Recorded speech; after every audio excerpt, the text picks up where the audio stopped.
Florian, d'abord cette médaille, qu'est-ce qu'elle représente pour toi? Eh ben, une 5e médaille au jeu en 5 participations, donc c'est plutôt cool parce que la série continue. Et puis elle représente plein d'émotions évidemment. On a vécu des super jeux. Donc c'est la concrétisation de 4 ans de boulot, enfin 3 parce que les Jeux de Tokyo ont eu lieu en 2021, mais voilà, 3 ans de boulot pour ça valait le coup. Elle a une saveur particulière, elle est gagnée à la maison.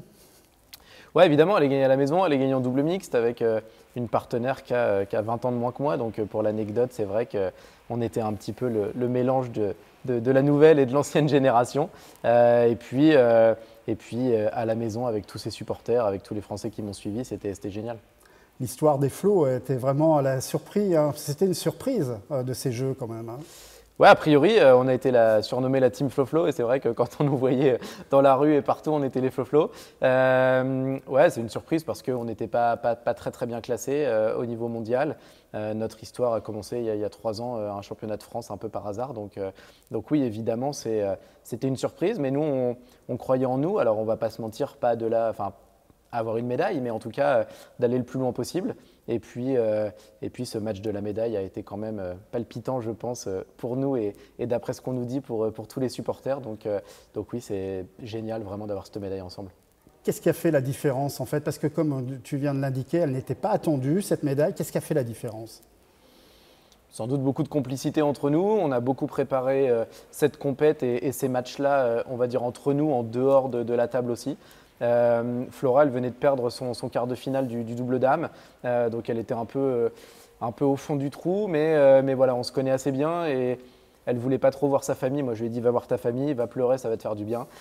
Donc voilà, elles ont sans doute pleuré avec sa maman un petit peu, et puis il a fallu vite revenir dans la compète, et puis voilà, nous on savait qu'on avait peut-être une seule chance de gagner, mais on allait la saisir.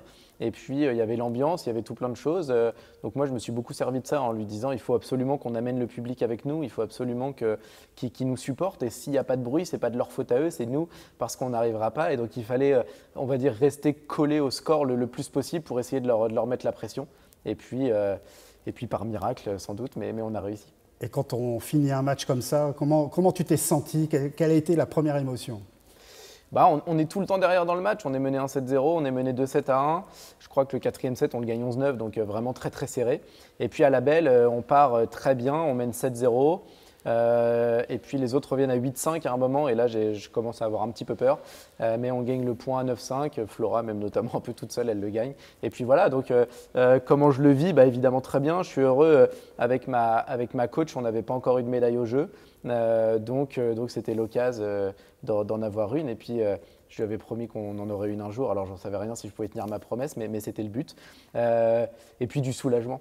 Vraiment, je pense, du soulagement de gagner ce 11e point, de pouvoir apporter, alors nous déjà de gagner une médaille, d'apporter une médaille à la France, et puis de pouvoir partager tous les trois, donc avec la coach, cette médaille. Et puis pour la petite histoire, on avait été avec Flora et puis d'autres copains de l'équipe de France voir le rugby à 7 garçons quand ils ont fait champion olympique. Et il y avait un Samoan qui pleurait pendant l'hymne, et du coup Flora me dit bah, désolé pour le mot, mais pourquoi il chiale lui? Alors on essaie de lui dire bah, quand même c'est les jeux, c'est ouais, bof, je sais pas. Et puis en fait, elle a eu quelques larmes à la fin de notre match. Donc voilà, mes premiers mots, ça a été bah, tu chiales pour du ping, toi. Bon, enfin voilà. Donc je crois qu'elle est vraiment rentrée dans les jeux et compris ce qu'étaient les jeux avec une autre de ses copines là, qui s'appelle Morgène et qui, elle, est un handicap mais est debout. Vraiment au Stade de France, en se disant ah ouais quand même les jeux c'est ça a l'air génial. Et puis on a eu la chance de vivre ensemble aussi la cérémonie d'ouverture, donc c'est là où on a eu pour la première fois vraiment du public qui était là pour nous, et puis ce match a été extraordinaire. Et puis la ferveur du public qui était au rendez-vous de cette parenthèse enchantée, comment toi tu as ressenti cette ferveur? On ne savait pas quelle sauce on allait être mangé après les Jeux Olympiques. On a vu que pour les Jeux Olympiques c'était plein partout, donc ça c'était super. Nous, alors on avait des bruits qui couraient, qu'il y aurait du monde, mais pas plein non plus. Et puis on a appris la veille au soir que tout était plein, que c'était sold out au moins jusqu'à la rentrée des classes. Mais on ne se rendait pas compte de ce que ça allait faire parce que nous, quand on s'entraînait et quand on s'échauffait là dans la salle, il y avait personne. Donc voilà. Et puis on a entendu le premier matin, nous on jouait à 11h30 je crois en double, la ferveur à 10h parce qu'on était déjà là, des bruits incroyables. Il y avait sans doute des tribunes qui étaient un peu en fer ou en ferraille, et quand on tapait des pieds, ça faisait vraiment du bruit. On avait l'impression qu'il y avait un train qui passait. Donc on s'est dit, ah ouais, c'est ça. Bon, bah, vivement que ce soit nous.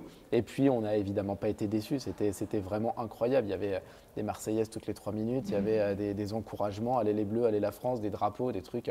Enfin, voilà, on ne pouvait pas rêver mieux. Vraiment, il n'y a rien à changer. Ouais. Ferveur de circonstances et aussi look de circonstances. Bon là, on ne va pas dire que tu es redevenu un peu normal, mais apparemment c'est une habitude.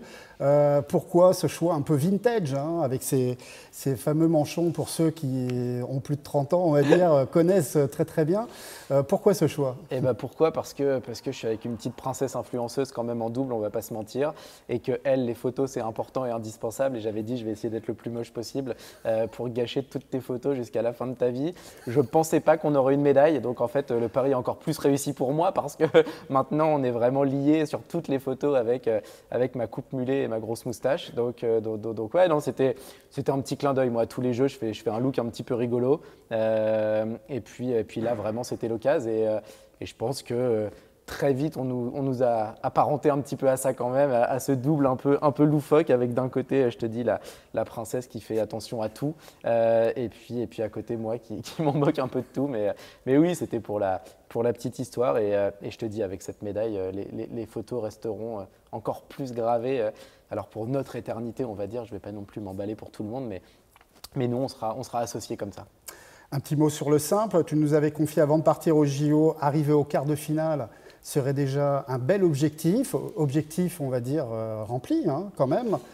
Ouais, il y a toujours de la déception évidemment. Je ne vais pas dire que je suis ravi d'avoir été en quart et d'avoir perdu, mais j'avais essayé de rester dans les 4 premiers mondiaux pour justement éviter ces 2 premiers joueurs, 1 et 2 mondiaux qui me battent tout le temps. J'avais pas réussi. J'ai un Américain et un Thaïlandais qui me sont passés devant, et on va dire en toute logique, parce que c'est des joueurs qui jouent bien, qui s'entraînent bien et qui sont sans doute meilleurs que moi là, dans la régularité. Et puis malheureusement en quart, j'espérais tomber peut-être sur le numéro 3 ou le numéro 4. C'était loin d'être sûr que je gagne, mais j'avais peut-être plus de chance. Là, c'était compliqué. Et en plus, sur ce joueur allemand qui jouait là en plus à ses jeux très bien, j'avais pratiquement aucune chance. Donc voilà, ma compète était aussi peut-être un peu faite avec la médaille obtenue quelques jours avant. Mais voilà, j'ai la chance d'avoir eu une médaille, je vais pas me plaindre, mais c'est vrai que j'espérais faire un meilleur match. En 8e de finale, j'ai fait plutôt un bon match sur un Coréen qui m'avait battu sur le tournoi d'avant. Et puis voilà, là j'ai réussi à m'en sortir, donc tant mieux. Est-ce que pour Florian Merlin, il y aura des 6e jeux? Je ne sais pas s'il y en aura, mais il y aura une tentative de qualification en tout cas. Moi, j'avais annoncé avant les Jeux de Paris que je voulais aller à Los Angeles. Donc voilà, je ne voulais pas attendre de savoir si j'avais une médaille, pas de médaille, peu importe. Si j'étais heureux ou déçu, je voulais l'annoncer depuis longtemps parce que c'était logique pour moi. Donc je vais tenter une qualification. On sait que ce sera dur. Là, j'étais un peu dans l'entre-deux parce que j'étais entre me qualifier facile, mais pas trop viser de médaille, même si j'en ai une, mais on ne va pas se mentir qu'au début, ça paraissait quand même compliqué. Donc, je me doute que dans 4 ans, ça va être peut-être un peu plus compliqué de se qualifier, mais j'ose espérer pouvoir maintenir, on va dire, ma forme et pouvoir me qualifier encore une fois pour ces 6e Jeux. Un mot particulier pour tes fans? Voilà, mes fans, c'est un bien grand mot, mais en tout cas, merci à tout le monde. J'ai été très suivi, et notamment au département. Je sais que j'ai des collègues qui ont pu venir même sur une journée. J'ai eu plein de messages, plein d'encouragements. Et puis, au quotidien, j'ai envie de dire que je suis soutenu. Alors là, c'est un peu décuplé avec évidemment ces jeux et cette médaille, mais j'ai la chance d'être soutenu de par mon contrat ici, puisqu'on me libère du temps pour que je puisse m'entraîner, aller sur les compètes, aller sur les stages France. Et puis j'ai toujours des mots sympas de tout le monde pour m'encourager et qui prend des nouvelles. Donc évidemment, un grand merci à cette grande famille du département parce que sans vous, j'en serais sans doute pas là. Donc merci de m'accompagner au quotidien et je suis ravi de vous ramener cette belle médaille.